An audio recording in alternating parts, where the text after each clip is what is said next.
for our second installment of the Muay Thai edition of our feed. I'm here with the Mexican Muay Thai Association right here, Fernando, Padilla, and Roberto Hernandez. And this morning we're going to work on setting up the knee attack from the outside. So we're going to work our way in with the knee, secure the clinch, and finish the opponent with the clinch. Okay, so here we go. As we start the shadow box, we're going to work on the entry. So shoot 2 straight shots, and then bang the straight knee coming in. And then work forward. Okay, so what we don't want to do is just walk forward with our hands out there and eat punches coming in. So both guys are going to use their hands to close the distance. They're going to use the straight knee to put the opponent's arms down, and then we'll secure the clinch behind that initial knee. So try and punch the straight knee out. So bring the straight knee out, and then you lock on. And as you lock on, not wide, but inside, right? Get inside the shoulders. So we're creating space, securing the head. Once we secure position, we're going to work on turning, pulling. Some knees will be straight, some knees will be on the side, depending on how close the target is. And we'll go through 3 rounds.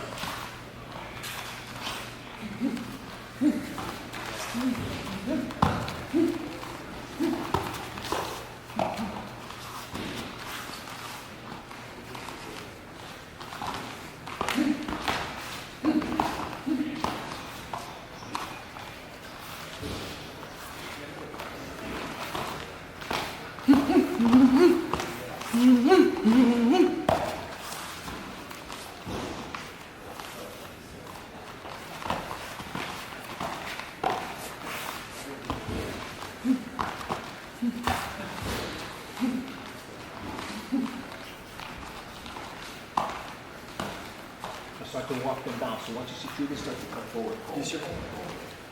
Once we secure the clinch position on their head, each of these guys will try and run them over. Just bring the palm forward.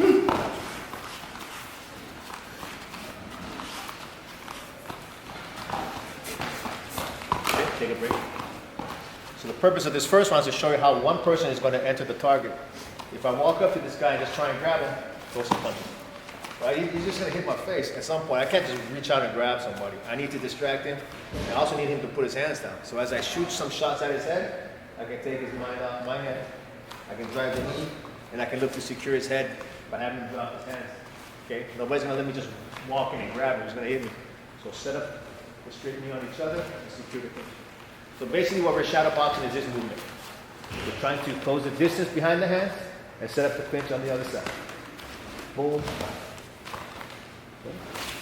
And that was our first round, right? The second round is what are we going to do when we're in there? Okay, so we're going to enter to the clinch position, and then we're going to unload a couple of knees. At some point, he's going to take some defensive measures. Right now, what Robert's doing is not a good idea, but it's still a possibility. He's dropping his hands. Okay, from here, Fernando can let him go with one hand and kick the elbow, or we can pull him off balance to the side and begin the knee attack again. All right, here we go. Close the distance. Clean. Make some adjustments. Clean. Okay, Robert. Same thing. Closing the distance. Pull. Looking to bring it to the head. So that's what it looks like with a body. This is what it looks like by yourselves. Closing the gap. Getting physical on the inside. Readjusting position. And bringing the knee and the elbow attack from different positions. Keep going.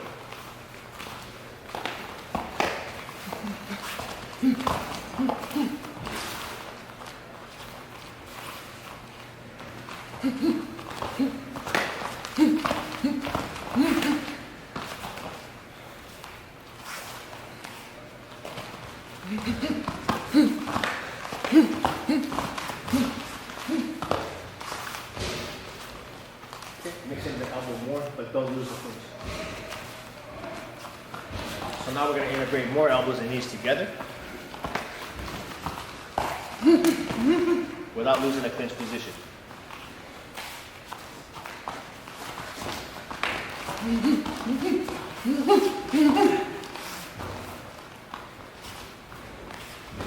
Okay, take a break.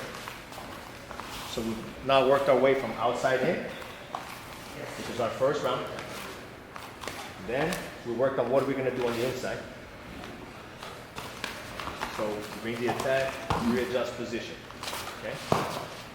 The third round is what happens when both people are fairly strong in the clinch and it's a stalemate. Okay. So at some point, this guy's not going to just let me grab his head. It's going to be an even position. So for me, what I like to do is at least get one collar tie on. He's probably going to get one. The difference is with what I do with this hand. With this hand, I want to try and control the inside of him. So if we're going to be even with the collar tie, I at least want this hand to be on the inside because it gives me more options to maneuver versus outside. Okay? So as both guys lock into the clinch, they're both going to play this game. He goes inside, Robert, you work inside. They're going to constantly manipulate their hands and their feet to try and improve position. Keep pummeling inside. Okay?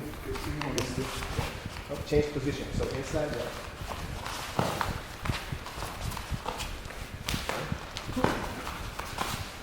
You can slow, go slow, just so they can see it. So each person is trying to gain the inside position. They're constantly adding some movement. What you're not seeing is what they're doing with their legs. So what they'll do with the legs is we'll start to move side to side a little bit, try and get each other off balance. And start to turn. And we're always trying to turn, which is why we want the inside position as much as possible.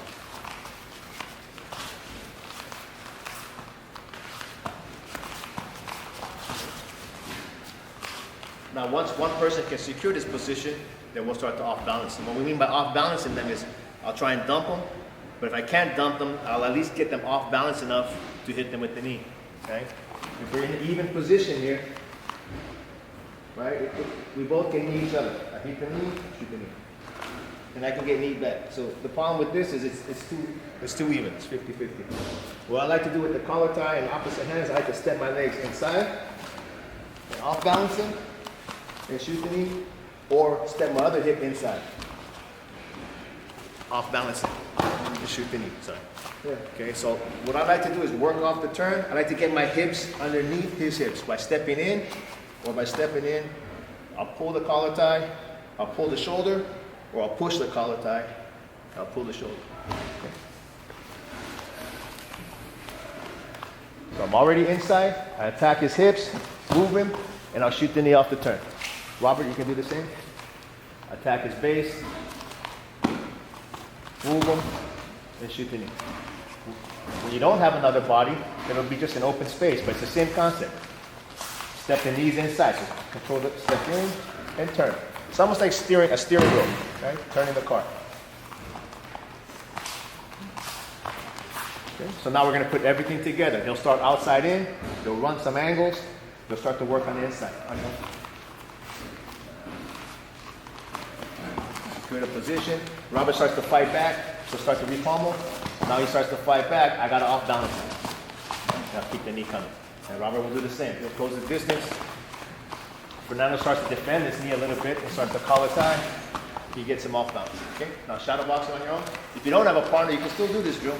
Just go through the hand motions. Make sure you put your feet in the right positions as you offset their balance. And turn.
Okay, take a break. So those are the different areas that we want to cover today, right? We'll work on closing the distance, securing the clinch, doing as much damage as you can. In the event the opponent starts to defend himself, we'll work to off-balance him again. Continue with the knee attack. At that point, we still got some options, right? We're still locked up. So we're still kind of locked up, but the opponent's starting to fight back. At some point from here, I'm gonna just exit him off, or I'm gonna shuck him off, and I'm gonna leave with a kick. So extend it and leave him with the present, right? So we close at the distance, begin the attack, opponent starts to defend himself, we start to off-balance him, continue, create distance, and I'll kick him off the break, or I can shove him back, I can come in with a jumping attack, jumping knee, jumping elbow, so I can get off-balance him, and I can start to close the distance with I can start to shoot a bigger attack on the outside, okay?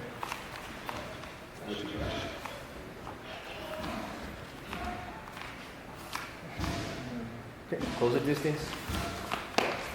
Moving in, begins the inside attack, starts to get defended. Now he's going to exit, and he's going to shoot the big attack on the way out. Take a break.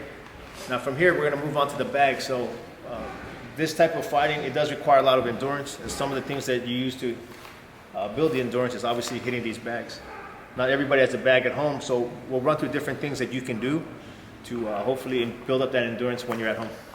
Secure the long bag. Not the towel, just the long bag. It doesn't matter. Obviously, the most basic thing. Go with these. Okay, so if you're fortunate enough to have a heavy bag at your house, obviously we can secure the top position. Okay, and the most basic things they're going to work on is just that straight knee that we started with, right? So hips will come back, and we'll drive the straight knee into the back. What we'll do is we'll get into a rhythm here sometimes, and we'll run this for rounds at a time. So you run through 3 or 4 rounds of this, 3-minute rounds non-stop. It can be pretty taxing. Okay.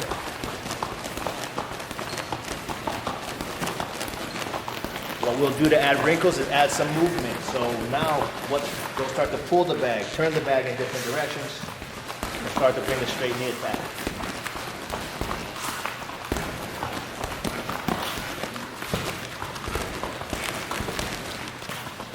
Always adding wrinkles, right? First, we just came straight in. The straight in attack builds your basic endurance, right? We're hammering the straight knee.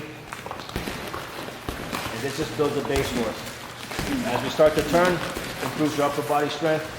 Okay? And the last position is to put the body lock on the back.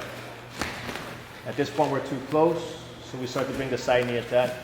And we can start to hop on this a little bit. If you want to really work on your endurance, start to hop this non-stop, left and right. Just boom. And that'll definitely get your cardiovascular system going with that inside attack.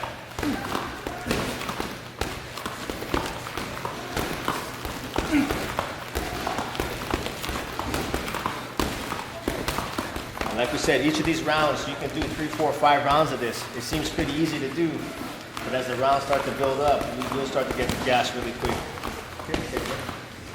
Now what they'll do is start to work on closing the distance on the bag, setting up that knee, just like we did when we were shadow boxing, mixing the elbows, mixing the pulls. Okay? So they'll work from the outside position, closing the gap on the target, just like how we shadow box. Lifting that tag, off balance the bag a little bit, turning, movement, setting up the knee, and then they'll restart.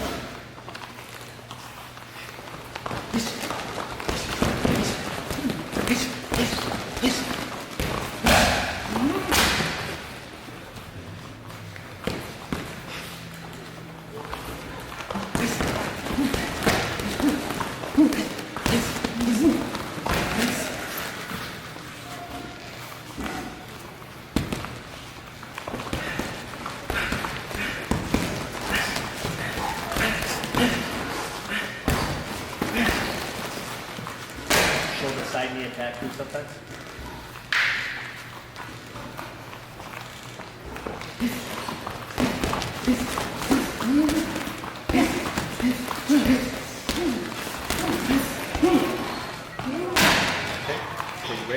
Not all of you will be fortunate enough to have a heavy bag, so some of these things can be done in the air as well, right? As he closes the distance, there he is. You see here's the clinch. He's moving on the inside. He starts to off-balance the target.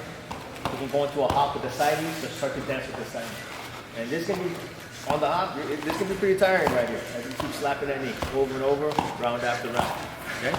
Another alternative, if you have a way of rigging some type of a towel system, you can suspend a towel or something to hold on to in your home. Robert? So now Robert has something to hold on to so he can secure.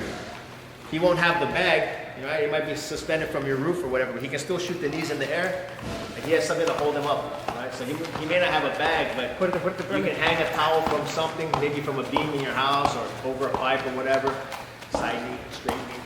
Okay. If you want to incorporate the elbow, you can control both sides with one hand. So you can just hold, and then you want to let go, just hold, and then knee, like that. So, you know, there's always ways you can work the attack.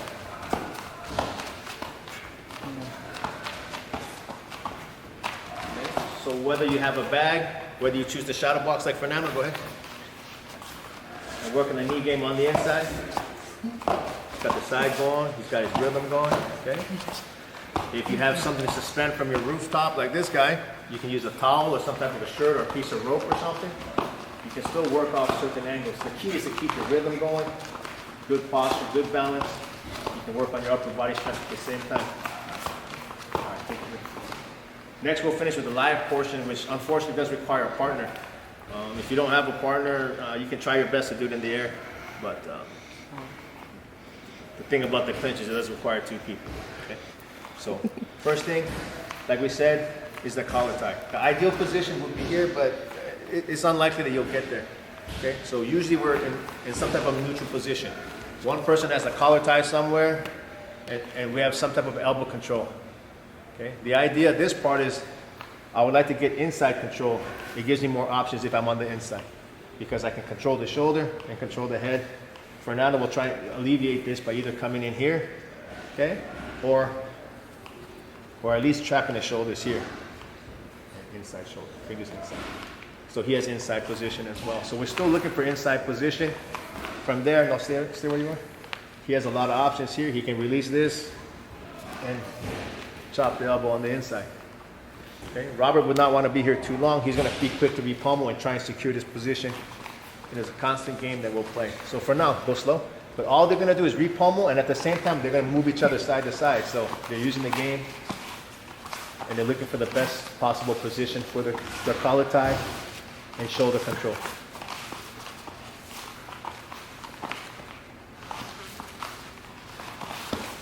Okay. If you don't have a partner and you want to shadow box this, okay, face her. All you guys are going to do is work on this position. Repummeling inside, adjusting the hands, and moving at the same time, turning them off balance. Always trying to get the inside position. Always trying to get the inside position.